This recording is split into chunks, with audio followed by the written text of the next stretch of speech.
Ladies and gentlemen, welcome to the Wednesday Call Live. Now, let's hear from our host, Andy Albright. Thank you. Terrible audio on my end. Is it good now? Good now. Okay, good. All right, guys. Welcome to the TWC. I've got some special guests on here. I have. Does the connect with me look right and the breakthrough look right to you guys? Yes, sir. Yes. Yes. Yes. Okay. All right. Good. I'm not happy with breakthrough because it needs to be national convention. So we'll get that flashed up for you. Buying a breakthrough ticket's not going to do any good for you for a year, but technology wise, we didn't get the new one up there yet. So we will get that fixed going forward, unless we have a brilliant strategy that pops up in between now and then. I don't think we will. I've got three guys on here. Kind of one of them's been with us years. Just over a year and a half, 2 years, maybe. I don't know. Weinbrenner's been here. Weinberg has been here. What? How long have you been, Michael? I've had my license for about 5 years now. You've had FICO. How about you, Mike Morisi? Yeah, just about 5 years. 2018, the end of it is when I got my license. Okay, I was thinking that Michael was less than you. I know Howerton is brand new. How long you been with us, Jonathan? About 4 months now. 4 months. And you go by John or Jonathan? What's your preference? Jonathan. Yep. Okay. So, various points in the business. I want to give you, Jonathan, you might get the most out of this with these two guys being on here. I'm hoping to help both of them move their business along. Michael Weinberg just got his securities license, and he just walked away from a big career. His wife is also licensed, and she's been selling. She walked away from her corporate career a while back ago. So, and then Mike walked away from a corporate job, and his wife is wanting to. And it's just different stages in the business, what they've learned. So we've got Chicago, Charlotte, North Carolina, and Burlington, North Carolina is what I'm thinking for now. Let's start with what I think is the most experience. I think I can go with the number of houses he's been in is Mike Morisi. He's been in a lot of houses, made a lot of sales, and moved quite a few annuities. Has quite a career going on, has a hierarchy going on. So, Mike, tell them a little bit about you, about your athletic background, your education background, and update us with your marriage and kids. Absolutely. Hey, guys, fired up. Can't even stand it right now. Breakthrough is amazing. Just ready to get after it even more. Guys, my name is Mike Morisi. I live in the southwest suburbs of Chicago. I've got a degree in marketing from Loyola, played D1 volleyball there, went into a professional volleyball setting, playing indoor 6-on-6 in Austria for a little while. Came back from that and kind of jumped right into sales. And I was working in a pharmaceutical company. It was about 5 years, 6 years, right around there, maybe a little bit less. And I got sick and tired of just being sick and tired of that job. That management, the ladder that I was climbing, I just realized it was on the wrong wall. And I got introduced to this business from my aunt, Diane Lampy, brought me in. I started working in the moonlight on the weekends, just part-time. And I started just making sales and building the team on the side. And once I saw the money coming through and it was making sense for me to make that transition, I was like, let's burn that ship and let's get over here and just build it big. So I switched out and just been loving it and building a team across the country, Andy, just getting more cities, more friends in different areas. And getting more leaders out there to get bigger teams. So just getting after it, man.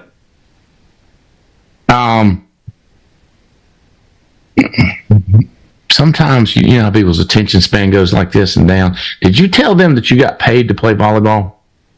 Yep. How much you get paid to play volleyball? For men's volleyball, it's not a lot of money, but I was overseas. I got an apartment, a car, a meal a day. They paid for all my flights to and from the States, which was really cool because I got to come back home for the holidays, which they usually don't do that for a lot of the athletes. And then literally less than like each month we were out there, probably less than $1,000 just to kind of get by, get through stuff. But it was more about that experience of just having to be able to play a professional sport I love, go see Austria, a few other countries in between, and just have a blast while doing it, man. So it was awesome. You know, I couldn't complain. Did you negotiate the coming back home for holidays and stuff? You know, when we went out there, they were just like, you might be able to go back during the holidays, or we might just send you at the end of the season. And we just got, I don't know, we got good with the coach and the players, and I think we just had a really good relationship with those guys, and they just seemed to like us. So they were like, hey, you know, we'll take care of your flights for the holidays, and they sent us back. It was either that or they were tired of us and they needed a break. Couldn't tell. I got an idea. Let's get them out of here for a week or two. That's kind of crazy, man.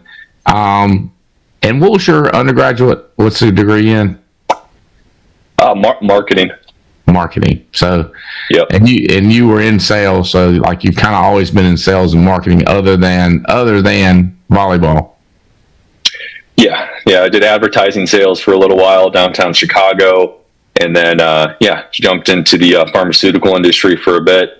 And then, got my license, and then just did this in the moonlight and switched over full time. All right. Okay, we'll come back and get more details. Same thing from you, Michael. High level background, education, professional sports, and that sort of thing. Family. Yeah, thanks, Andy. I had dreams of playing professional sports, but never made it to Mike's level.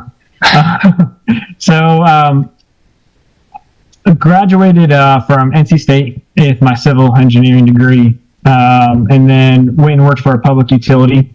So buried natural gas pipelines for about 2 years in Chicago. And then from there went to Duke University for my master's and went out into a career where I was been doing it until about 2 weeks ago, where I was building high rises and then tearing them down. So I was in the field, traveling a lot, moving job site to job site. Very high, long hours, lots of travel. So like I said, had my license for about 5 years now. Like Mike, started on the side, just doing weekends and nights, going to homes on the weekends, doing the final expense piece. And then my wife, Brittany Weinberg, is actually Brandon's sister, started and got her license 2 years ago and went full time. And that was kind of the breakthrough for us, seeing that even within a year, taking the time, going full time, that it was an option to replace an income, that the business was there, the opportunity was there. So she's been doing it full time for 2 years now. And like I said, 2 weeks ago, finally put my notice in, and I'm doing this full time now, both with BAM and personal production on the annuity and final expense side. Also, tell me about Brittany. Like, how quick did she quit her job? Like, what's the skinny there? Because she started selling while she had a career, right? Yeah. So when she was pregnant with Liam, our first, that was right during COVID. So it was kind of one of those scenarios where you don't realize what you have until it gets pulling away from you. Mm-hmm. So right before Liam was due, COVID happened. So she started working from home, saw that opportunity, not having to go into work. And then coming off maternity leave, it was the transition. No one knew if they had to go back into work, trying to figure remote versus in office. And her company put out a notice, hey, in 2 months, 6 weeks, everybody's coming back in the office. And we just made a decision at that point. She didn't want to do that again. So she went and got licensed, got trained, and started selling appointments within a month. And the day that they required that she showed up in the office, she turned her 2-week notice in. So it was just like, she didn't want to go back, and we just made a decision at that point. This is what we want to do for our family. And she went for it. So it was kind of a scenario where COVID was happening, life was changing. And did she financially create, was she making more with us, like selling insurance, helping people, making a difference? Was she making more before she quit her job? She quit and then caught up to where she was making the money? No. So she had a couple sales at the time before she quit, but we had a pipeline built. We had a system in place where we were meeting clients, getting in front of clients. We just knew that if she could spend 40 hours a week doing it instead of a couple during lunch or after hours, we already put in the work, that it was on track to reach that. So we had money coming in, but it didn't replace her income fully at that time. So did she eventually replace her income? She made more her first year full time than she did on her salary. Now, I've seen your sales recently, so I know there's no way, and I know you're making multiple six figures, like upwards of 300,000. So there's no way in hell you've recreated your income yet.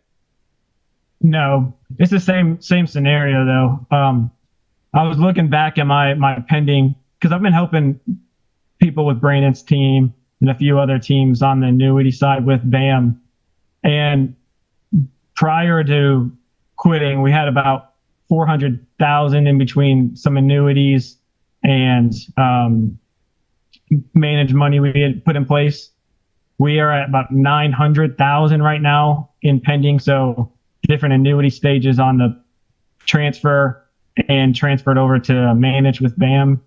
And there's already another pipeline in place where I know that with full-time work, full-time effort, that we can make what we were making prior, just have the time and availability to do it. I believe you, but I'm going to stay on your butt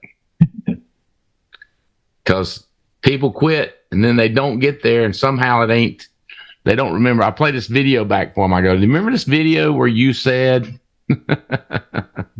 So, because it's just, what I tell people is you got to remember, self-employment, you're supposed to be harder and tougher and meaner and more diligent, more focused, work harder. A lot of people, when somebody's telling them what to do, and this, Jonathan, for you, Mike, when somebody's telling them what to do, they go, yes, sir, I'll be there. And they'll just break their neck, wreck their car, whatever they do. The wife's mad. They still get to work on time. But when they're self-employed, wife, mama, sore knee, sore back, opportunity to lay out in the sun outweighs going to work because they don't think they got a job, versus treating it like, depends on how you treat a job. The way I treat a job, I went to work. And the way I treat self-employment is I went to work. I got a job. I got to do it. And I want to see you making $350,000 a dadgum month. And so y'all, let me do the hierarchy for you. So I hired, or Haley, our daughter, me and Jane's daughter, her husband is Brandon Manley. And then Brandon's sister is Brittany. So Brittany Manley married Michael, and now it's Michael Weinberg. That's the way I say it anyway. How you say it, Weinberg? That's about it. Okay, we'll go with Weinberg. Okay, it's not quite. Is it the N in there, Weinberg? It's Weinberg, just like Weinberg. Weinberg. Exactly. Easy. Exactly. Easy. Okay, Howerton, same thing. You're 4 months in, job-wise, education, professional sports, 3-time national jiu-jitsu champion, or anything like that. We want to hear about it. Thanks, Andy, for having me. Unlike these guys, I'm definitely not a professional athlete. I don't even know if I'd consider myself an athlete much anymore, but I went to work straight out of high school, worked at UPS, and then a couple part-time jobs along with that for about 10 or so years. The last 13 years, I've been in the assisted living industry, which is 24/7. It's nonstop, taking care of people, managing people. Left that about probably mid-February and took a little bit of time and then got started with licensing and getting started with the Alliance. So Jonathan's claim to fame so far is when I saw him, I was like, Burlington, Howerton. Did your dad go to a Christian school for a little bit? And he's like, yeah, you know my dad.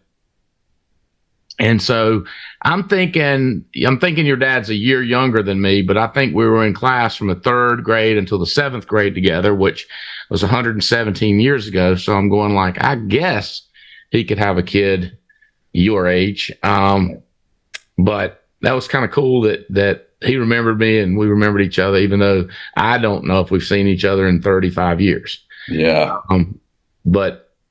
But you chatted with him, and I guess he knew that I was in this business or something.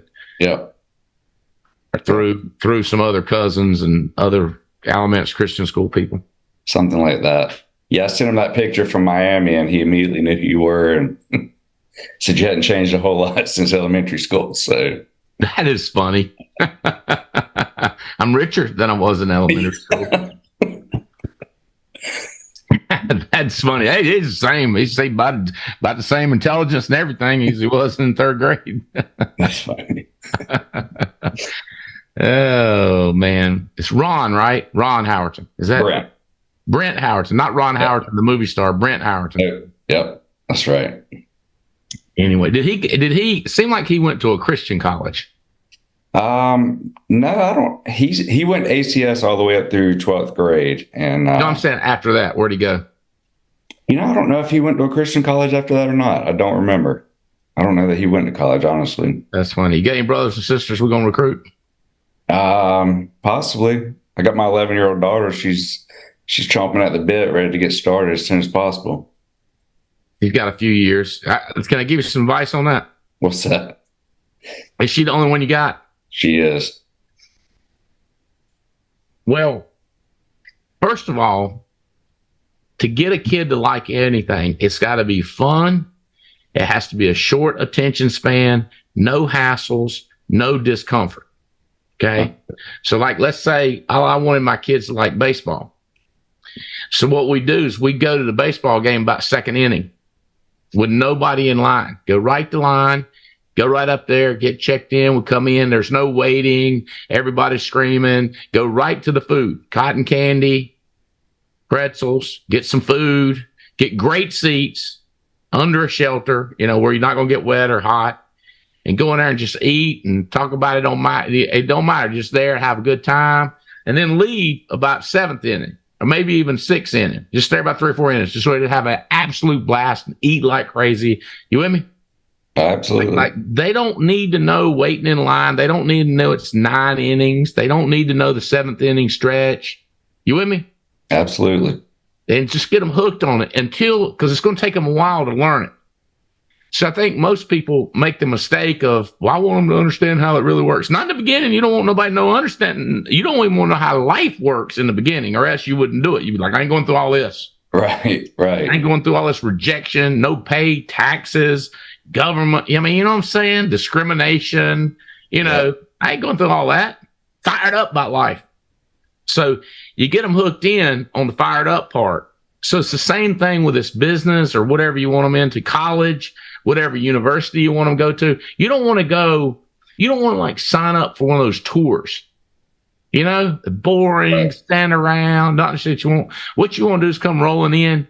You scope it out and figure all the fun parts of the campus and take them right there and get some good food. Like just give them the heart, like a difference between a 5-star restaurant and a 2-star or 3-star. They're giving you the 5-stars, giving you the heart. They're giving you only the good stuff. They throw away the seeds, the rind. Oh, you go to those cheap places, even the buffet, they have white watermelon. Let me tell you something. That's the rind. That's not watermelon. You follow what I'm saying? Yep. They're just, they got to use it all because they're so cheap. So you got to spend the money to give them the heart of whatever it is. Got it. So my kids, the money, the freedom, the excitement, you know, they're meeting John Maxwell, they're meeting famous people. Carl Michael, he's this ridiculous magician. Look him up. You know, just go right in, meet Carl, do some crazy magic. You know, they watch him on Instagram, they follow him on Facebook. You know, famous people, part of the convention. You don't want them to sit through, like, if the first event you bring them to, don't bring them in there and sit through 3 days or 2.5 days. You just want to come into the speaker part and the fun part. And you go, how do we coordinate that? You be smart about it. You strategize. It's your child and you only got one. Don't jack it up. Why go cheap? You know? So I got an interesting one. I got a call from Carl Michael. Or y'all, was it more than 5 years ago? Did y'all see him perform magic? Maurice? Yeah. He was the guy that had the cards, right? That just like threw them. Crazy stuff. Yeah.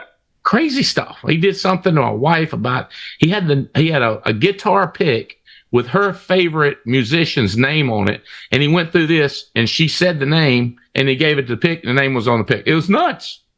And then I did a card thing and he threw the whole deck and it hit the ceiling and all the cards went everywhere except for one card stuck to the ceiling. And it was the one that I picked. He's just crazy and he's young and he's fun. I got a call from him yesterday and he says, I called him back. So what's up, Magic Man? He said, hey, blah, blah, blah. You going to the game Saturday? I was like, yeah. And see, I don't know if he lives in California or somewhere. I forget where he lives. It ain't North Carolina. He says, I'll be there. I said, what time you getting in? I'm getting in Friday. I said, party at my daughter's house. He's like, I'll be there. I said, whose tailgate are you going to? He said, I have no idea. My tailgate. We're going to have a blast. So I'm saying, you know, it's just like he's best friends with the Marshall University. He's best friends with the coach. So I was like, you're going to be on the sideline. But my point is like people like that. And now my kids see him again. I say, hey, he's coming to your house. You know, just the fun, the heart of the watermelon, Howard. You with me? Yep. Babysitters. People, I love my kids so much, I leave them alone. I love my kids so much. I got ridiculous babysitters, like boyfriend, girlfriend that like to ride four-wheelers, like to go fishing, like to go shopping, like to go to games. And they come into our badass house and they're taking care of kids. They go to ball games with them. They go to four-wheels like that. We were like, Mike and Teresa are coming this weekend. What? Buddy! You know, because they love the kids. Not, I'm gonna miss you, Daddy, or you don't be leaving me. Be like, y'all out of here. We're going, we throwing down popcorn, movies, you know. But hello, it's two people, not one. They're badass. They're expensive.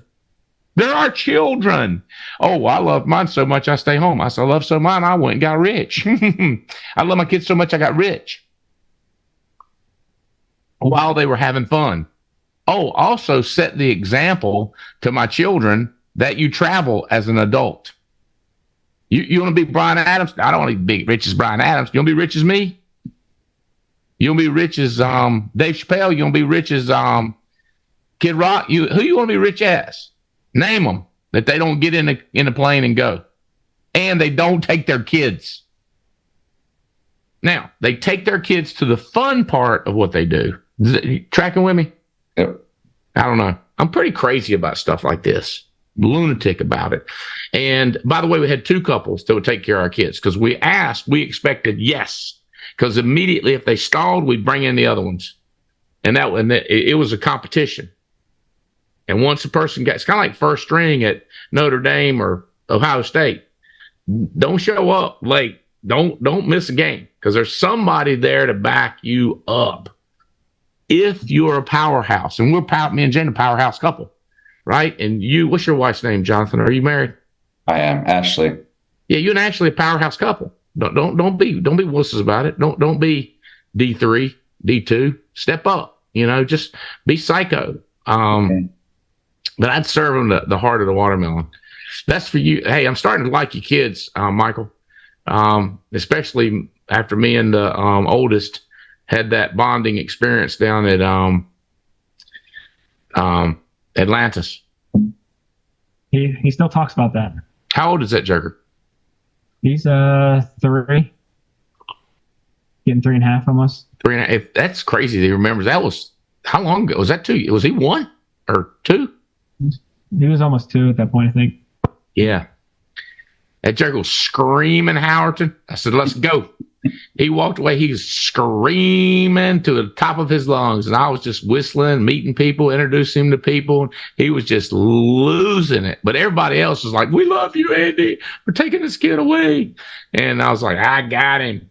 And I'm about, oblivious to everything anyway. So I just took him off. We went, looked at fish. After about 35, 40 minutes of screaming his lungs out, he was like, this joker ain't paying attention to me no more than a man in the moon. He just shut up and started talking and laughing and meeting people. It was terrible. It was, but it was fun. And I was like, as long as I don't get arrested for stealing the kid, you know what I'm saying? That was my only concern. I was like, Atlanta's pretty safe, but. And then the other one coming on, he's getting like where he's not as dangerous to pick up. Yeah, he's not fragile anymore. We'll see. How old is he? He's 7 months. All right. So, securities license. Tell us why you did that, how long it took, what's your thinking on it? Yeah, so it was really working with you and Brandon, just having conversations with Chris as well, kind of seeing how BAM has grown so much in the past 5 years, and just having that extra person within Brandon's organization that could jump on calls, help lead clients through the process of anything, through that annuity process, through just the retirement process in general. So coming back from an engineering background, the numbers have always been fun to me. So getting on calls with clients, helping agents understand different percentages, how much we can put in annuity, how we can be a full service to the client, so we can manage everything. So they don't have another agent in their ear, another advisor in their ear. I just enjoyed it. So having those conversations with you and Brandon, deciding it was the best thing that we could do to, again, help the transition and then also help serve the team. So how much did it cost? How much did it cost, and how long time did it take you to get it? It was I think it was probably a couple hundred for the test and the license. It was more expensive than the insurance license. I studied about 3 months, 2 to 3 months for the test. So it was a good study process. A lot of information. Emily took about 2.5 weeks, right? I know she put me to shame. Is that annoying? Emily's a 21-year-old, y'all, that graduated from NC State in less than 2 years, and then she got her securities license in I think 2 weeks, less than 2 weeks, and she's killing it. Do you have money under management yet, or just money coming in and it will be under management, Michael? Yeah, I have some money under management already. And do you understand, and if you understand it, can you give idea of how much these other companies, Edward Jones, how they have hidden fees and have so many more fees baked into your investments and Wells Fargo? Can you give some idea how the difference in that works? Yeah. So I'll best way to, I think, explain it is a recent case I had with an agent. We were meeting with a client. They were with Merrill Lynch, and we kind of had those conversations asking, most advisors charge a standard 1% to 3% just off the base. But when we start looking into a lot of these other advisors and their portfolios, looking at each account, you could read the details and you could see each account was being charged like an additional 0.25% fee just because it was a certain type of portfolio. And then even on higher net worth people, if they get into some more tricky investments, there's benchmarks that those investments have to make before they even get the gains. So you can put up over 3, 4, 5% as a fee in other portfolios that you won't see with what we're doing at BAM. So the bigger your numbers, the bigger it matters, Jonathan. If you just take $1 million, yeah, it's, what's a quarter? Let's see, $1 million. What is a 1/4% of $1 million, Michael? Just a dumb question. What is a 1/4%? How many dollars is that? 1% will be 1,000. Yeah. Is that right? So it's about a 1/4% of, about 2,500. Is that what it is? Let's think. Like I'm not trying to be silly. I'm a math guy. So 2,500 divided by 1 million. It is 0.0025. So that is 0.0025. I don't think you can see it on my here. There you go. That is 2.5%. You said, no, it'd be 0.0. No, it's 0.25%. So it's not 1%. It's not 10%. It's 1/4%. Is that right? We in agreement, Michael? That's $2,500. So on $1 million, they're going to charge you, call it 1%, which is, what's 1%? 1% will be $10,000. So if they grow your account by 20, you're only going to keep 10 because they're charging you 10. What you don't know is portions of your $1 million, they're charging you an extra 1/4% that you don't even know it. So you know about the 1, but you don't even see the 1/4. So next thing you know, if you added it all up, you could be at 2 or 3. Can you imagine? So that's not bad. Are you kidding me? What if you had $10 million? Now you do the math. What if you did $40 million and they got hidden fees of 1/4%? 0.0025 times $40 million. That's $100,000 to manage your money on top of what they're charging you in fees. And they're very difficult. I say very difficult. You have to read it to find it. It would, remind me of, Michael, it's when people buy a accidental policy and they think they got a legitimate life insurance policy. I love accidental life policies, but the only thing on a person is 100,000. They go like, when I die, I'm gonna get 100 grand. And then when you tell them, no, not unless it's an accident, they're like, what? All you gotta do is read it. Here it is right here. Is it as easy to find or more difficult to find in AUM money and securities, what they're getting charged? It really depends. Some of it's easy. You'll see it on your statement if you actually read it. But also it depends on what it's invested in, right? So mutual funds are a good example. There's usually fees within the fund that unless you really dig in, you're not going to find them. So we feel really good about Alliance Capital Management, Chris Norris, Michael, and all of our advisors that they can dig these fees out. So what happens, Jonathan, as you're finding money, the more money you find, the more likely there's some mess going on in there. It's called opportunity. And so you've got, right there locally, you got Chris Norris that can help you out. Amber can point you to other guys that are right there close to you. Or Michael is in Charlotte. And so what he's saying is he got his license just to help the team out, but building that AUM money is important. I think we start out paying 0.005% or 0.5 point, something like that, times $10 million, get you $50,000 a year coming in residual. Is that close, Michael? It might be less. It might be 45%. And of course, if you're a portfolio manager coming in from a bigger company and you're already managing 10 million, already managing 100 million, already managing 200 million, that deserves more fees that are paid out. So it's really, really interesting, huh, Michael?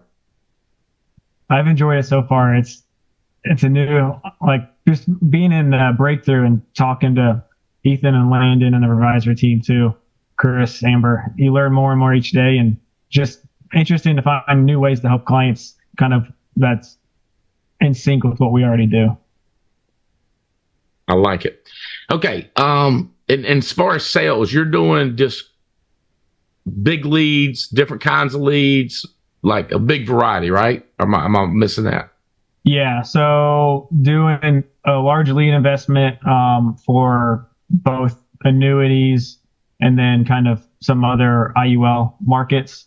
And then also, I think the biggest thing too is like helping Brandon's team, helping other teams, just getting to know other agents who need help as well. So networking, referrals.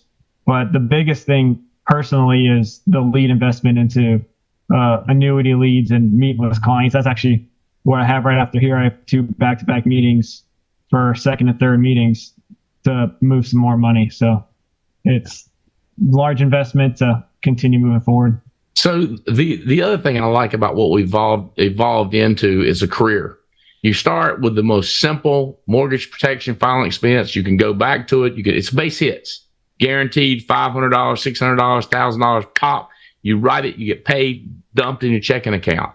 So you can mix in with those while you're learning Medicare, while you're learning Index Universal Life, while you're learning investments.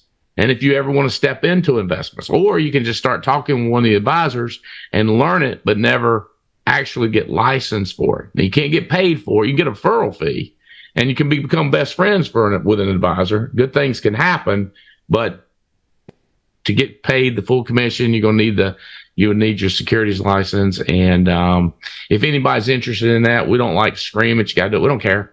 But if you're really, really interested and you want to do your career path, talk to Amber, talk to Chris Norris, talk to one of the advisors and say, hey, how do I get started, learn how to do that?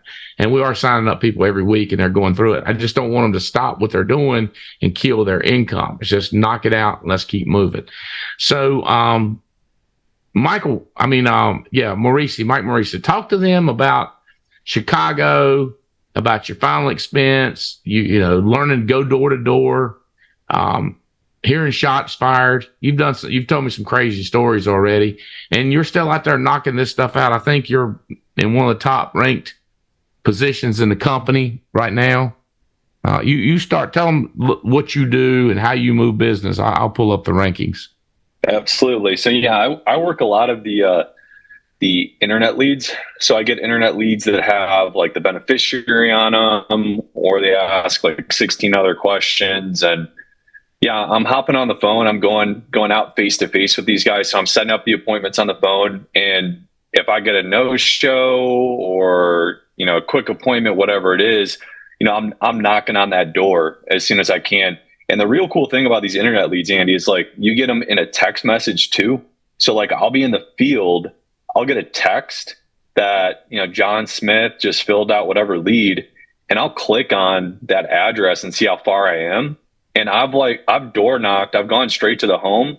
Like if it's in that area and I've got that time between appointments, I've gone to the door even when the same day they filled out the lead or whatever. And I've gotten in the home and sold them. And it's funny because when I get to that door and I do my door knock script and tell them I've been trying to get a hold of them, they kind of come back and are like, wow, we were just talking about this. And I'm just like sitting down writing insurance on them. So I do a lot of the final expense, kind of go all over Chicago, Northwest Indiana. I've had some crazy stuff happen. And, I use this story all the time to sell my accidental. Because the accidental is the third leading cause of death behind heart disease and cancer. It doesn't matter our age, our health. We walk out the door, we never know what could happen. And there's a story a couple summers ago. I was on the front porch, west side of Chicago, sitting down with a client, just like this, face to face, going through the insurance, and about 7 gunshots went off in the backyard, and it was pretty crazy. So I saw these guys and they just ran off, and I grabbed my client. We went into the house. Everything was okay. No one got hit or nothing. Cops showed up a little while later, and then I was out of there, dude.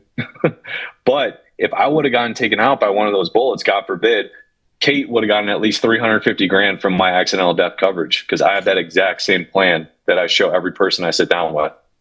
So that's a story I use in the home every time. And people in Chicago, man, and it doesn't even matter where you're at these days.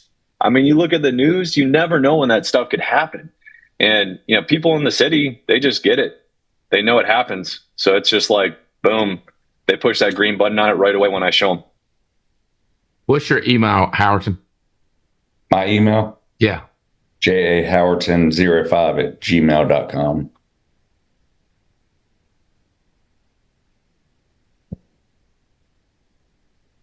But I'm doing more than just the final expense, Andy. JAHOWER TON05@gmail.com. All right. So one of the things he's talking about is map my customers. Do not buy it on what I sent to you because Clay and Robbie cut a deal with them, and the guy that started this company will be with me at the football game too. So it's always good to know the owners. You know what I mean? And so this product is screaming. They don't need our help because people are blowing up using it. But I want us to learn it because I think it crushes the competition.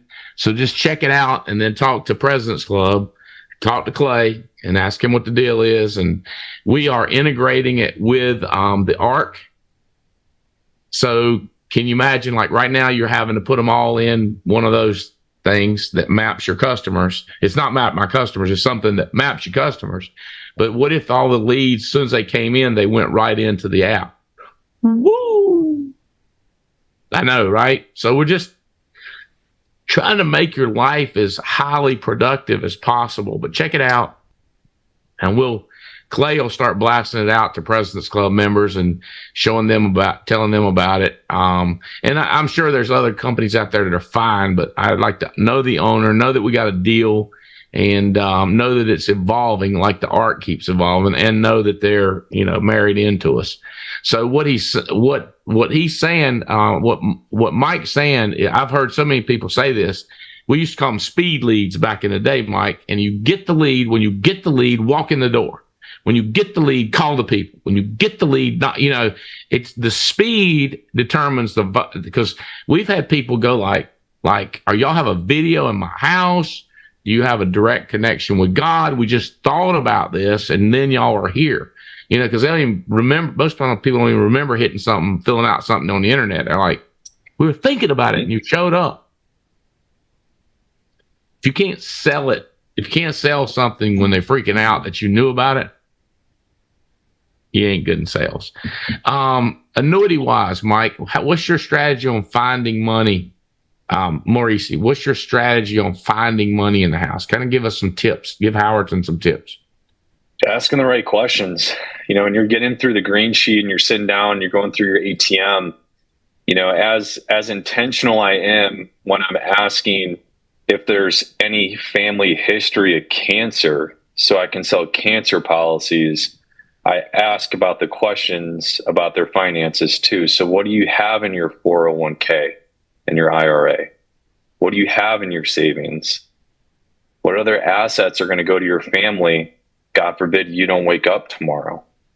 And kind of understanding. And I have that expectation that they have it, because either way, if I ask the question with an expectation of them having it or not, like I'm still going to get an answer, right? So why not, expect something to happen versus just, do you have this? No, it's what do you have in your 401k?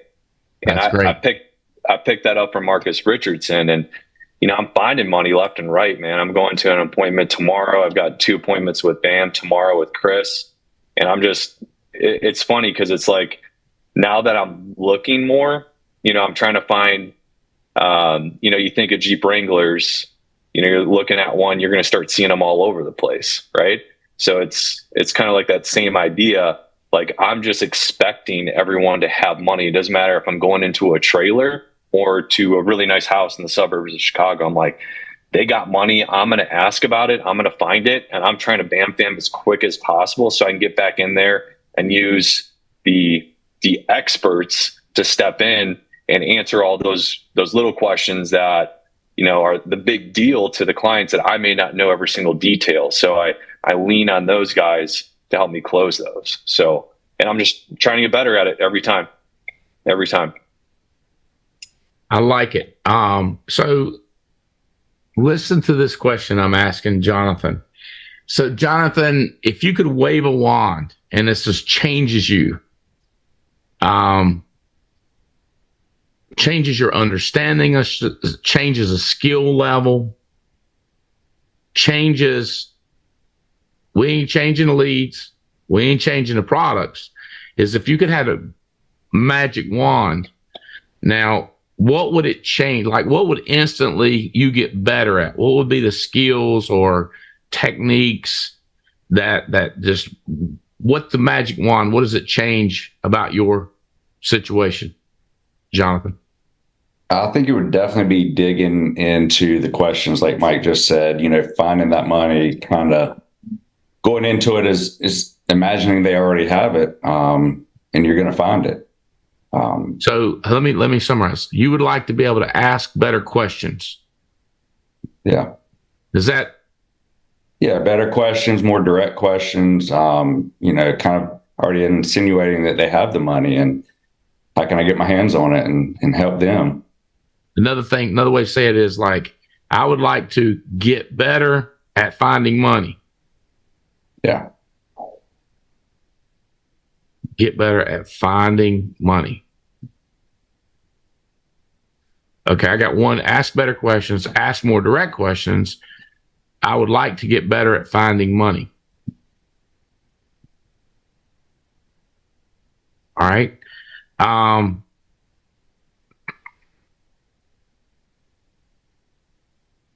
So some I'm thinking for new people that are talking to your manager, because managers say this, and I don't like this, but they say this a lot. If I can help you with anything, you just let me know. Just call me if you got anything I want to help you with. And people don't know what to ask. They don't know what to ask help for. I was talking to a lady at the convention this weekend, and she was like, I was like, how are you doing? And she told me. And then something we learned at Integrity Leadership was, no, how you really doing? And she said, my persistency's terrible. How do I get better persistency? I was like, great question. Here's this person is really good. This person sucked. This person was terrible. They write stuff, they drop off, write it, drop off. They figured out how to get better. Called him over here. Hey, teach her this. So asking better questions. Here's some questions new people should ask. I go to houses. I got the appointment book. Nobody's there. A lot. Like I go to 10 houses, 6 times nobody's there. The question is, how do I get people to show up when I go to meetings? So this is like I'm asking you, Michael and Mike, how do I get people to show up? Or what am I doing wrong in booking appointments? So there's questions new people should ask, because it's not the leads, it's not the territory, it's not the neighborhood, it's you, bro. You're doing something wrong. Don't assume that it's somebody besides you. Assume it's you. How about this? I get the policy sold, I get my commission, and they quit paying the premiums. How do I get people to quit paying the premiums? Or another way to say it is, how do I get people to keep paying their premiums? Another way to say it is, how do I improve my persistency? How do I have less chargebacks and more commissions? How do I have more add-ons? Like I sold this policy, but can't get them to sell anything else. What am I doing wrong? How come I can't sell multiple policies in the house? What am I doing wrong that I have to leave the house but without selling them another policy? What could I do different so that I could sell them new policies? When I find money in the house, what do I do? What do I say? So the more direct of a questions that you can ask your manager or ask on a call like this, And by the way, when you say, how do I improve my persistency? How do I find the money? You're not putting yourself down. It's if I'm playing baseball, how do I get better at hitting curveballs? That daggum thing curves. What do I do? How about this? When the thing's coming at me, I lean out and then it curves in. How do I train myself to stay in? What do I do? What do I think about? What do I focus on? Teach me the concept. So same thing. How to improve my free throws? Like my shooting's fine, but my free throw percentage is, look at everybody else. I'm going, my free throw percentage just sucks. Not how do I make the goalpost bigger? How do I make that circle bigger? I got to get a smaller basketball. I think the atmosphere in this, all these excuses are a no-go. It's what do we got to do to fix it? So, here's another thing I got good at is Jonathan's like, I don't have this problem, but some of my friends would like to know. See how that protects you? It's not my problem. I've never had this problem in my life, but let's say fear of making phone calls. How do they get over the fear of making phone? I don't have a problem with that. If I make phone calls, I've got testicles the size of coconuts. You know what I'm saying? Like I can make phone calls. But my friends, they suck and they're like crybabies. So what would you guys give that person a suggestion how to get over the fear of making phone calls? So you can always ask for somebody else. Asking for a friend. When I go in the house and it's stinky like a dookie, when it's stinky like a cat pee-pee, and my eyes are watering for the acid of the kid, what do I do? Do I wear a clothespin on my nose? How do I proceed? I'm asking for a friend. So the key to life is going to be the questions you ask. And if you're not asking questions, a lot of our managers will take, he's doing great. I asked him if he needed anything. He said no. I told him to call me at 2 a.m. He never calls me. He's good. No, he's not. You're the manager. Ask them questions. How many policies to sell? It's so on and on. It goes both ways. Either you're asking up. If you're down here, you're asking up. If you're up here and you're up top, you're asking down. It's still questions. I can go over what questions a manager should ask. I'll do that. But I'm more interested in people that are brand new. What are they asking their managers? How do they ask them? All right. So what I'm looking for you, Michael and Mike, is to address some of these questions that Jonathan should be asking, or maybe for a friend of Jonathan's, how to do this. Pick one or two and give me some tips. Do I have to ask the questions again? I'll go with Mike. He looks like he's ready. Can you say a few more of those questions? Yeah, I suck at making phone. My friend is chicken about making phone calls. How does he get over it? What does he do? What's the game plan? What is?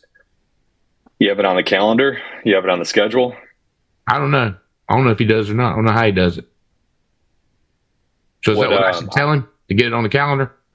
I would put it on the calendar. I'd figure out what days you're going to get in the field, and then if you're going to get in the field, you have to know what days you're going to make dials. And when you're doing it that way and you're putting your schedule in front of you and you know that your schedule's coming up, it's no thinking, it's just doing. It's having the discipline of something's happening in your schedule. You have the character because you put it in there to get it done and get on the phone and just go. All right, I'm going to give you some time to think about that if that's really what you do.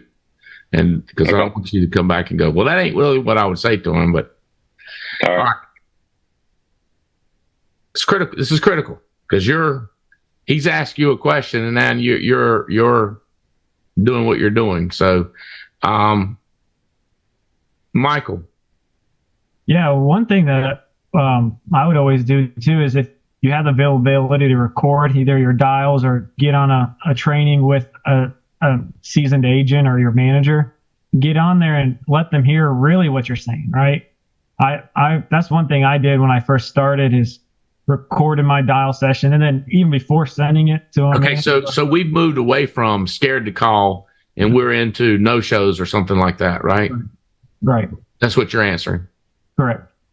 So just listening back to what you're actually saying, because when you get time to think and actually hear, maybe what you think you're saying versus what you're actually saying is maybe different. So you maybe do a couple more tie downs, but once you hear it or have someone live coach you, that's always a good way too to get to more tie downs, people showing up more. And just for me too, if I'm having to perform in front of somebody, I'll do it more than if I'm scared. I know ABTF did that to me when I first started making dials. Is they made me sit down next to them and dial. That got me over some of that scared to pick up as well. I want to come back to that, but 3 other things I want you to talk about. I want both of you. I want Michael to first get into finding money. Questions you ask, tips you see in the home. Like, what do you see and hear that goes, there's money? Like, what do you hear? Same thing, Mike Maurice. Just play off each other on finding money. And I want to come back to that, but get into that, both of y'all, back and forth. So one thing that I ask a lot of questions about is what they have done for work previously. So if they've been in a job for a couple of years and maybe moved a job or two, that's always a good indication there might be an old retirement account that's sitting out there, or that there could be potential money they need. I ask them what their plans are for retirement, right? Just what are you trying to do? How are you trying to get to retirement? And then other things I ask for is, what do you think about the market going on these days? Usually if you can see if they are worried about the ups and downs of the market, usually that shows that they have some in there. So, Mike, did you have any other questions that you asked? Yeah, just try to keep it simple and kind of just rinse and repeat each time. I always put that expectation out. I try not to judge. I try not to judge people because, when I go and run business, different parts of Chicago, I've found $200,000 in an apartment complex that, has got the sticky floors, and it's like, you just never know until you ask. So you never judge the person by their cover, and just, you ask the questions, you do it every single time. You have to hit the basics every time you go into the home. And that's one of the 4 basics. It's, finding the safe money, asking the right questions. But, I know one question that's really good after you find the money is, how much of that can you afford to lose? I know we hear that one all the time, right, Michael? Yeah, that's the biggest thing is, what would happen if you lost another 10%? Like, I think that's the biggest thing, even on the money side, that I've noticed is, we always talk about emotion on the final expense side or term side. Try to do those emotional questions with their money too. What if you lost another 10%, 20%? What would that do to you? Right? Try to connect the money to what they actually want to do with it. So travel, golf, those type of things. Make it more emotional as well. Got it. How long you've worked at the company, the size of the company they work for, the job title they had.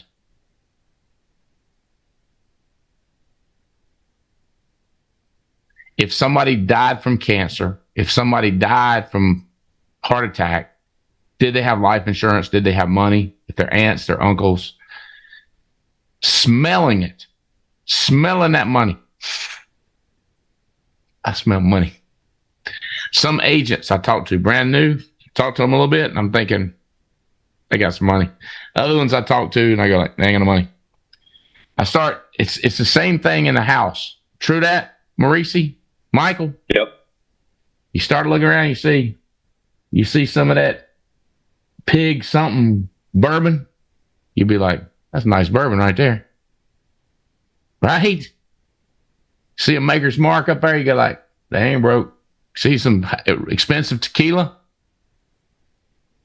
Yeah. How about hunters? You see dead animals on the wall, do they got money? Depends on where it's from. Depends on how big it is. It's looking around and being aware. Same as a linebacker, same as a point guard, same as a quarterback. You're looking around for a hint, a tip, an advantage that they got money. True that? Does that bring to mind anything else? Like, oh yeah.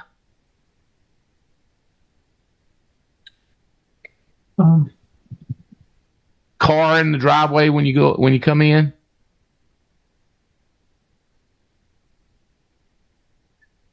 Yeah. Nice front door. Watches. Yeah. Now you're right. Don't judge, because Eric Belair, he'll 3-year-old lead. He paid $2 for it in a trailer park, knocks on it, and finds a $1 million that needed to go into an annuity. What a story. Single wide. It's like don't judge on the wrong things. Right? Right. Kinda. Still got to ask the questions. Still got to ask a question. So I want to go back to the thing about fear of making phone calls. One thing I threw your way with, as I said, I don't know, it's not me, it's my friend. The one answer would be there's, I don't know. If I don't know what he's doing, I don't know what he's thinking, I can't really coach him. But we could go over some questions to ask us. Do you know what an activity book is? See what I'm saying? Like, see how low I went, Maurice? Mm-hmm. Do you have an activity book? So let's say you're doing a meeting for me at Atlanta or Houston, and somebody raises their hand and says, what do I do for fear? And then you start saying what you said. And then later on, I find out they don't even have an activity book. I'm like, man, you think maybe you should have covered activity book? You see what I'm saying? So you always try to get low, right? And try to ask more questions like, do you have an activity book? Or I guess you'd have to say, does your friend have an activity book? That's the first thing. Does he use an activity book? What days does he make phone calls on? Because we do phone calls on Mondays and Thursdays. Mondays for Tuesday, Wednesday, and Thursdays for Friday, Saturday. When does he make phone calls? Does he know that we make phone calls on Mondays and Thursdays? So it's just getting down to the routine, to the bare, where the rubber meets the road questions. Find out where somebody is before you start telling them where they need to go to. So everything you said about overcoming fear is great. It's just trying to get a little lower to get up under them, to get down there where they are and find out if they're doing the basics. What do y'all call it when you get a new person going? We used to call it a milk crate. And then I was saying that at one meeting, the guy was like, I have no idea what you're talking about. And then my staff's like, we don't call it a milk crate. I was like, all right, what do you call it? They call it a folder or something like that. But y'all know what I'm talking about? It's to get everybody set up to go in the house. What do you call that, Mike? And give them a high level how that works. Is there a video training on that? This is just getting new people started. When people are getting started, I'm making sure that they have some type of paper applications too, somewhere that they can get to. Mutual of Omaha gives folders out for free, which are really nice. One of the first things I'm getting guys to do is buy business cards. So I get something sent out to them in the mail, hard copy, ASAP. ATM is extremely important. But making sure that they have something that they can leave behind with the client. And then if crap hits the fan in the home and you can't get any internet or whatever, I want you getting signatures. So if you can't use your phone, you can't use the computer, you can't get to internet, you pick up a check, pick up the phone is one of our 4 basics in your appointments. And if you don't have internet and they don't have internet and something's down, like, what are you going to do to get that checked, get that application done? So, you want to set yourself up, be prepared. So no matter what, you coming out of that place, internet doesn't work, whatever, you can get something done, get the internet or get the signature on the papers. But I'm making sure that they just have backup plans, Andy. So when they get out there, they're not walking out of the home because something out of their control is screwing them over on us, taking care of that family, get that app done. Paper apps, green sheet. Yep. Looking for books laying around here. The annuity book, the IUL book that we supply. Yep. Or that we have in house. You can buy cases of them. Like, you don't need to be without this stuff while you're out there. It's kind of like you need tools, stuff ready. in every house you go in. True that? Mm-hmm. True that, for sure. How about you, Michael? What's y'all's setup plan for new agents getting started? I also like everything that Mike highlighted, but I also like to make sure they have 3 or 4 or 5 numbers of people they can reach out to. Just myself, Brittany, Brandon, just make sure that they have someone to reach, right? We all know what their schedule is. We should have the list of their appointments so we are ready for them, but at least give them a couple opportunities to reach somebody in the house. I think pay perhaps is one of those big things, because when you first get started, you want to get everybody signed into the carriers and do a practice run before you go in a house, but something goes wrong, you want to be able to get a signature and get out the door with a policy. And then quoting tools too, making sure that the toolkit or have access to the carrier quoting tools, that's big as well. So many details. Okay, so I'm thinking, Howerton, to go back to questions you can ask for yourself or friends, or magic wand. If you had a magic wand, what you would change. But I also want to know, just from a new first 4 months in, Jonathan, what's been your big surprises here? Like, wow, I didn't know this. This is crazy. What's been your biggest wow moments? About clients, the public, the alliance. What's been your biggest wow moments? People are people. I've definitely learned that for sure. What do you mean by that? Again, not being able to judge a book by its cover. I mean, somebody you walk into, you may think you're walking into a good situation and all hell can break loose. That person's not who you thought they were.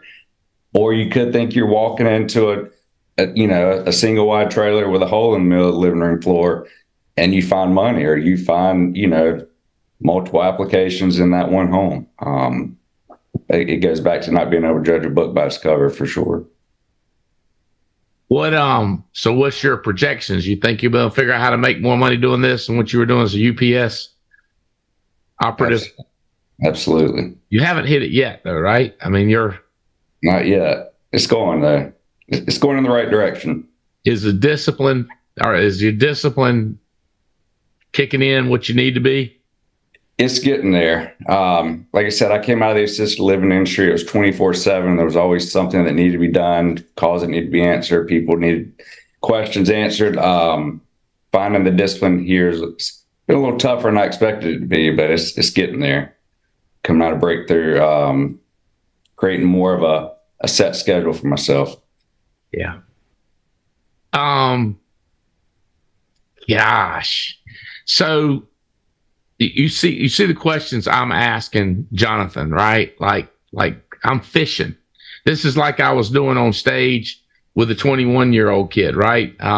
Nick. So I'm fishing. What's the skinny? What's he thinking? So discipline. Now, one part of discipline, if you have new people that are struggling with discipline, it may not be that they're bad people or they're lazy. It could just be they don't know what to do. Okay. So I would go, if I were you, Jonathan, I would go to the activity book. Okay. Mm-hmm. There's one for recruiting and there's one for selling. You've got to start logging. You got to start documenting.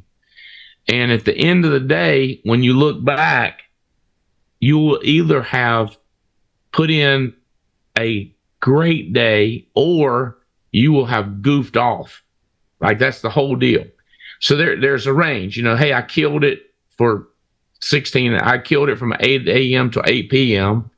Or you could even say I killed it from 7:30 to 10:30 at night. That's possible. Or you could look back and you go like, I worked 3 hours today max. Because there's a certain amount of stats that we can put our hand on. Like, for example, if you're calling leads, you should call 40 dials an hour. It'd take me a minute to show you that. But if you work back and you say, hey, I made 160 calls today, I'll be like 40, 80, 120, 100. You made 4 hours? And they go, no, I worked all day. I go, no. You only get credit for the number of dials. But then we got to go back and make sure you know what a dial is. Right. 1 dial, 2 dial, 3 dials.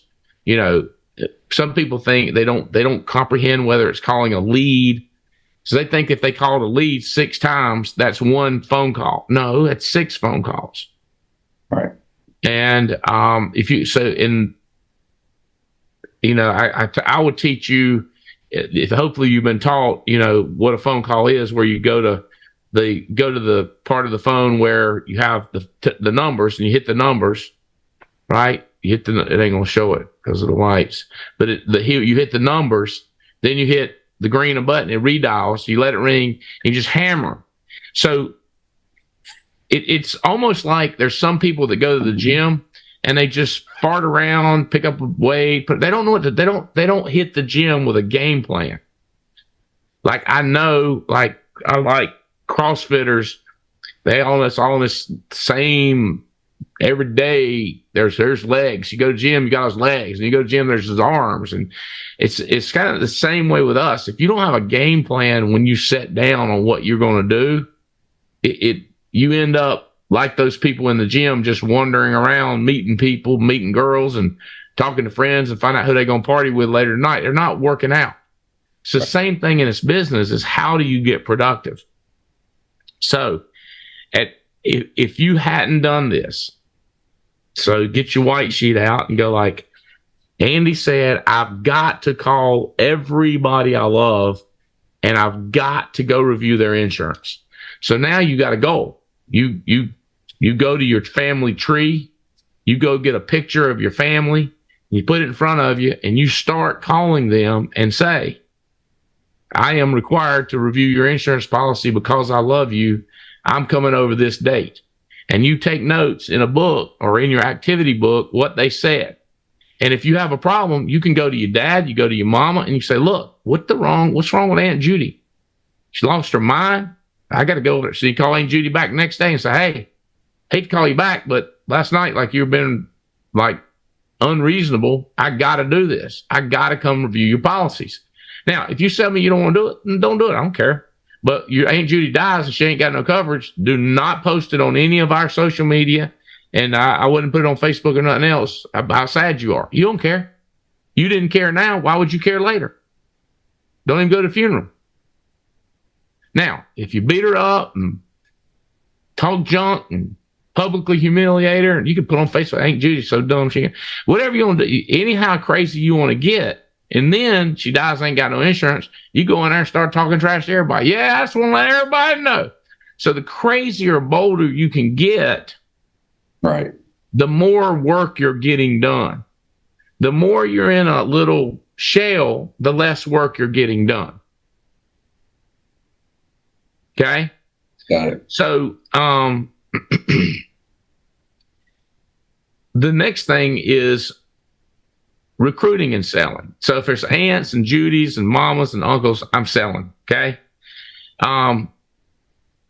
Anybody your age or younger, I'm recruiting. I recruit to fail to sell. Recruit to fail to sell. So you recruit by texting them and saying, hey, if you got it, depends on how many friends you got. Call them up. Hey, Tim, can you talk business a minute? Hey, Bob, can you just cut, paste, change the name, get the text out there. And then you're writing down how many people you talk to. And it's pure bold exposure. Are you hired by Mark Garner? Mark. David's is his dad. Is Mark's dad David? You're Mark Garner's son. What is Mark's son? Junior. Mark Jr. Mark Jr. So you're hired by Mark Jr. No, I'm hired by Mark Sr. I'll say Mark Sr. hired his son and he hired you. Yeah. Okay, so you're watching him, he's watching you. Yep. Okay. All right. So he's the one I had him on stage a lot at Breakthrough. Yep. Okay. All right. So somehow I was thinking he hired you, but you're on that team. So he hired you. How did he know you? Did he know your dad or did he know you? He knew my stepdad. They worked together, I guess, mid-90s, maybe. Did he call your stepdad or did he call you? I actually was, like I said, in between careers, and I had My stepdad kind of linked us together, and then Mark and I started talking and just kind of went from there. So your stepdad pointed you to Mark. Yep. Who's your stepdad? It's Chad Kester. Chad Kester. He's not in. He's what? He's not with the Alliance. Yeah, I know. He's in Burlington. Yeah. What's he do? He's actually an insurance agent with Farm Bureau. So I think that's cool. A Farm Bureau agent was smart enough not to put his stepson with him. That is not the career choice, son. Go with Mark Gardner as a good dad, good stepdad. Yeah. Lord have mercy. Go behind your dad and just replace policies. Lord have mercy. You say, Dad, could I get a custody? I'd like to make it like 100,000 in the next 90 days. How many clients do you have? Could I have a list of them? Lord have mercy. You should run some quotes for your dad's software and see the difference in prices and benefits and return of premium. And Yeah, they don't have a lot of options.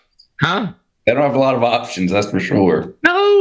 No, but you should just look at what they're paying for what they get. You would just start crying laughing. And there's people out there. However many clients you guys got? If you got 2,000 clients, there's 2,000 people out there that have, they might as well have a moped. You know what I mean? It's like it's not a legit, it's a great company. Farm Bureau, great company. But the life insurance is, woo. So stepdad sends you to Mark. Okay. So you're over here. Now you got to figure out what to do with your time. Like, it's not about being self-distance. What do I do? So I text everybody. I just sit there, get coffee, get the music going, whatever you got to do. Call them all. What do I say? Hey, man, listen, started working with Mark Gardner. What's that car dealership he used to work with? Carolina Nissan. Which one? Carolina Nissan? Yep. Was it ever named something else? No, they've got Crenshaw Hyundai, which is Crenshaw. What's Crenshaw's name? Terry. Yeah, you know Terry Crenshaw. Mark Gardner worked Terry Crenshaw over there at Carolina.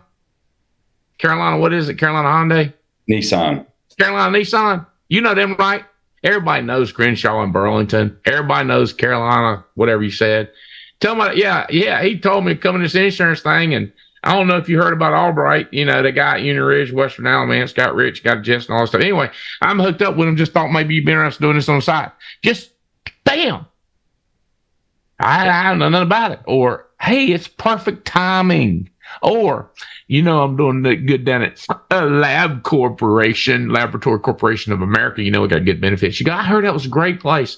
Always, I heard that was a great place. Oh, Lord have mercy. What does it pay? Let me ask you this. Could you get me an interview? Are they hiring now?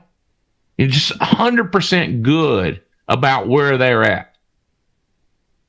Just light them up about how great it is. People say, well, ain't I going to sell them on how great we are? No, man. You looking for easy, bro. I'm working with Albright, guy to Union Ridge. I don't know if you know Cuz. Y'all know Cuz? Russ Everett, been in insurance, I don't know, about 40 years or something like that. He was with Prudential and a bunch of different companies before, they got in with Albright, and then they got, making a bunch of money. I don't know if you know how it works, but I thought you might be interested. You're not selling. It'd be like fishing like this. You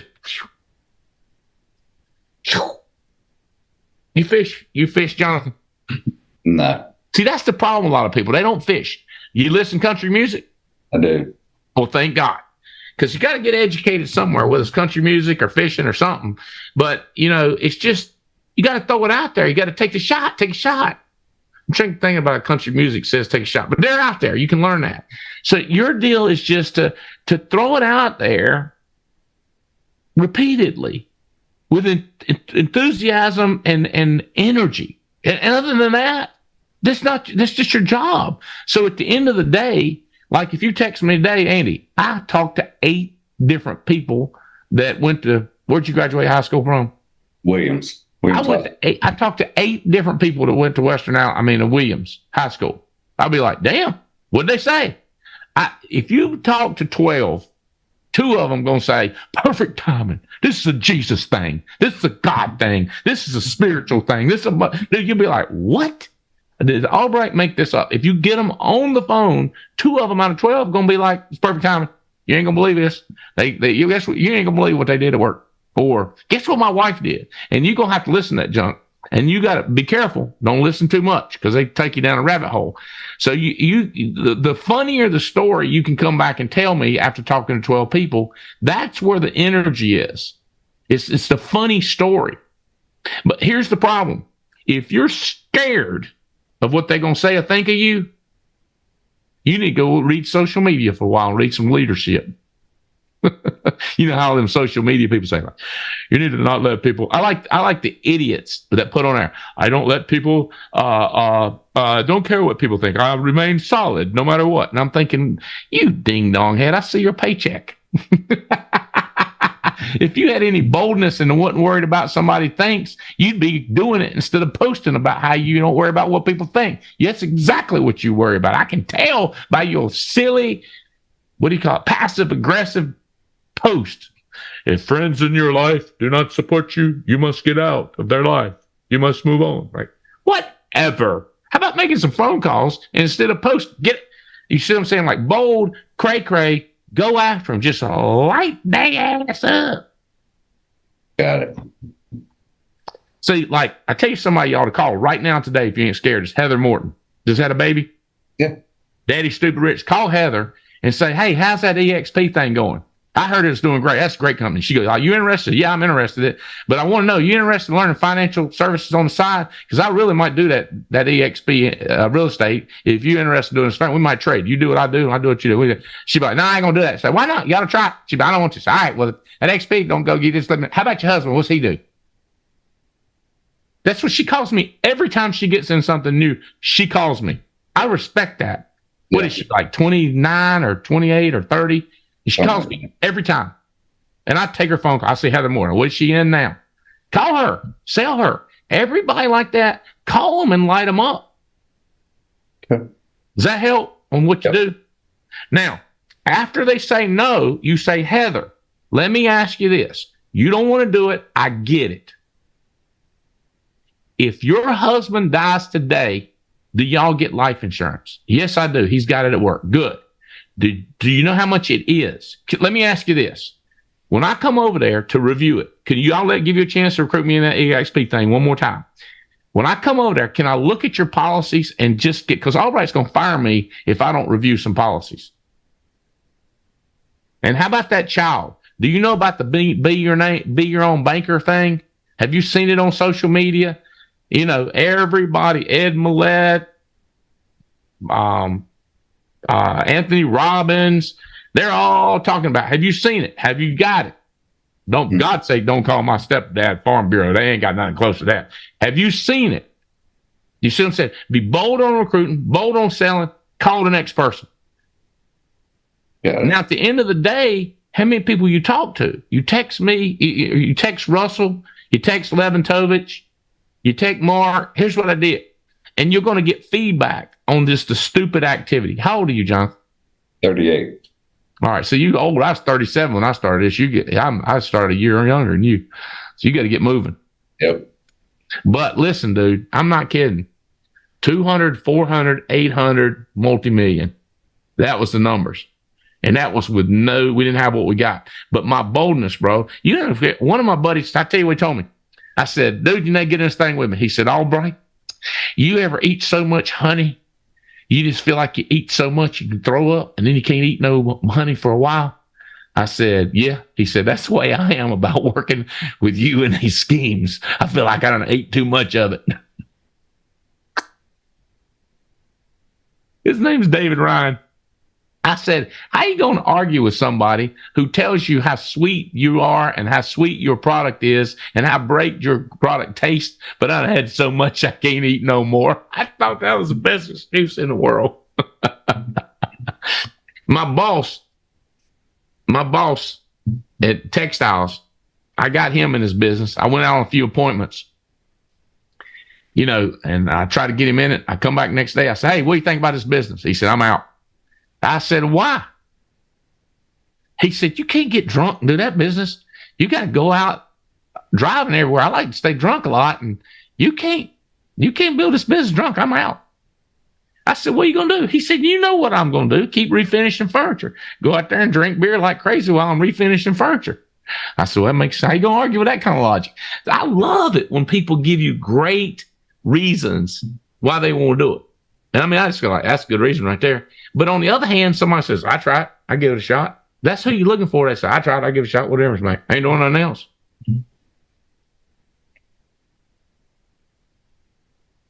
You gonna give it a shot? You gonna try? Got it. I'm on it. Is this a little information, like a little different, a little new? Yeah. Yeah. So, I'm crazier than Cuz. a little bit. I'm richer too. He does well. He does well for himself. He was making money before I was. Yeah. He was already making money in insurance. But he knew, he told me, he said, you get in this thing, you're going to kill it. And I said, I hope so. But the boldness and the if you could put what I just said in a cup, put it in an integrity cup. By the way, I don't want to confuse people. Our company is the Alliance. I partnered with a guy named Steve Young, might know him from playing football, another guy named Brian Adams. And basically we went in together. They invested in my company. I invested in their company, but we're still the Alliance. But if you could put it in a cup, what all I just said, it's boldness. It's boldness and aggressiveness and activity. Not boldness, I'm going to be rich. That's bold. Making 100 phone calls, talking. So what's your goal? Write down. I am going to talk to 20 people today. I'm gonna stay on here and working until whatever time it takes.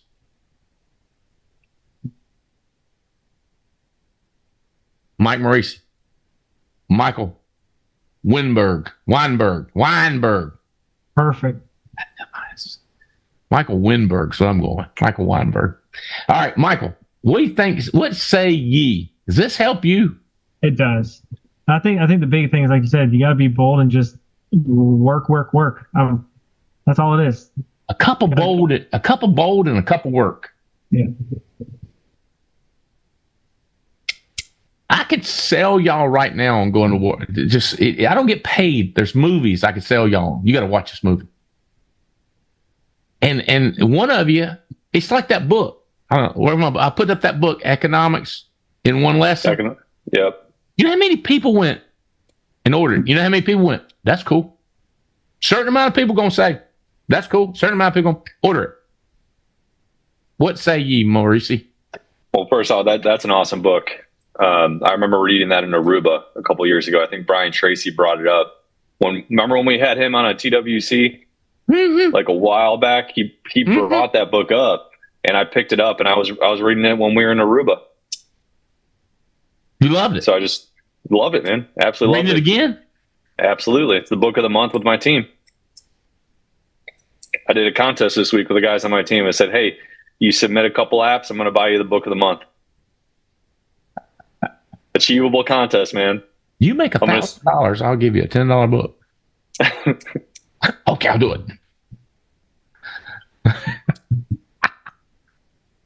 Call everybody you know, people. Boldness, enthusiasm. You're not setting an appointment like you're trying to sell life insurance or booking a final expense. You're calling them about an opportunity that you're excited about. I sold people on movies I ain't never even watched in my life. I think you ought to watch it.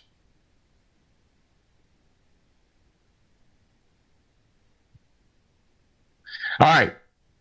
Get a ticket at NatCom.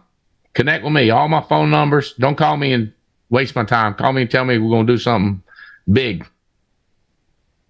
Call me and tell me how many people you talk to. Something crazy. That's this right here.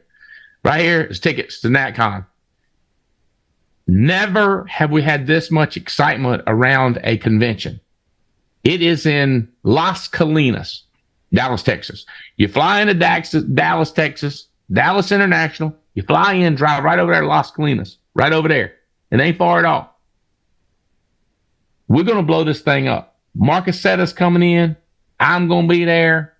Joe too, one of the smokingest parts of Alex Fitzgerald's business. He's going to be there. Mike Maurici's going to be there. Alex Abian, who's just blowing up. By the way, Alex has made a decision to be bold again. He was doing it for years, took a break, now he's back on it. He's like lunatic, getting bold. His results are blowing up. And I'll tell you this, Jonathan, Michael, Mike, it don't matter who you are. It don't matter your personality. It's what you do. When I heard that, when I was about 27, it just matters what you do, Jonathan. It don't. So I'm not a bold person. I'm not that. I'm not energetic. I don't care. It's what you do.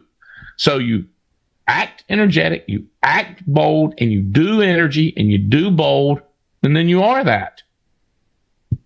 You are what you do. Don't tell me what you are. Tell me what you're going to do. And then what you do shows me what you are, and then I get what you get. That was the best news to me, because I'm not me. Like, who you see is just what I do. All you see is what I do. You don't know who I am. You don't know my shyness. You don't know my scaredness. You don't know nothing. All you know is what you see. That was the greatest thing to me. I was like, oh my God, I trick everybody if all they're going to do is watch what I do. You can't see in my heart. You can't see in my head. All you see is my do's. Go to work. Hope this helps. Anybody wants to get a securities license, contact us. President's Club, map my customers. Yeah, go to talk to President's Club about that. Oh, also, here's another one. 2 other things I'm going to tell you. The prices here go away very soon. I think it's the 8th. But once the price goes away, it goes up in price. So I think it's the 8th at midnight. They'll put it up. They'll let you know. You can find it in different places. So the price is going to go up here. What else is going to tell you? I get this a lot, is I don't know how to run ads or target a certain area. On ZipRecruiter, did you know that you can sort the resumes of whether they have American Income in it, if they have Farm Bureau in it? So in their resume, give me every resume in the state of Texas that has Farm Bureau in it. Give me every resume that has American Income. Give me every resume that has Chick-fil-A. So you can find every kid who's put Chick-fil-A on his resume that's looking for a job anywhere in Texas. You can even go it to a zip code. You can do it to a city. You can do it to a state. So you can go through and find people with a certain mentality, because you know the culture of that. You know Chick-fil-A. You know their culture. You know what they're going to look like. You know what they're going to act like. Zaxby's is a good one. Cutco is a good one. American Income's a good one. Companies that you know that you've dealt with their people before, and you know what type of people they are. Y'all might come up with better ones than I'm thinking of, but you can search it. Can't search it by age, but you can search it by typically young people, Chick-fil-A, typically, right? Typically American Income. So things that are typical young, you know to go after them, and you can get after them.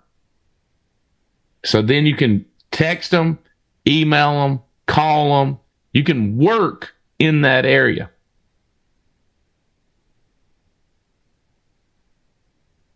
All right. What am I missing? Before I hang up with these people, we got to hang up. I'm good to go. There's an extra fee. President's Club can get X number of pulls. Okay, so they cost something to focus on a certain area. President's Club. Cuz says I ain't crazy enough to skydive. He's accurate.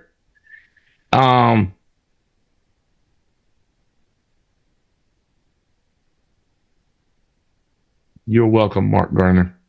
All right, guys. 90 days, October, November, December. We'll come rolling into January, baby. Let's get our numbers up. The more people you bring to NatCom, get them. What you do is you can get them committed now, and then you work your butt off to get people under them. All right, guys. Thank you so much, Michael, Mike, Jonathan. Did great. Appreciate your time. Hope everybody got something out of this. Later.